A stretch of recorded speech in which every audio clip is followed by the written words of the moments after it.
காஸ்டிங்க்கு எப்படி ஒர்க் பண்ணீங்க? I think ஒரு ரொம்ப எமோஷ்னல் படம் இல்லையா, இது ஒரு ஃபேமிலி படம், ஒரு ஒரு slice of life, positive pursuit of happiness kind of film.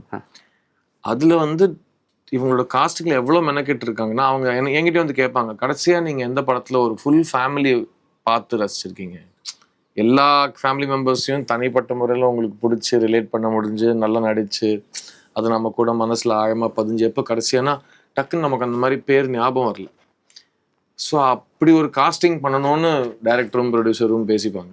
அது ரொம்ப நல்லா இருந்தது கேட்கறதுக்கு. ஸோ அப்படி வரப்போ எல்லாத்தையும் பக்கத்தில் வைக்க Sarath sir and Devayani ma'am ஒரே ஃப்ரேமில் இருக்கிறதுங்கிறது இந்த காஸ்டிங் கூ அப்படின்னு சொல்லுவாங்க.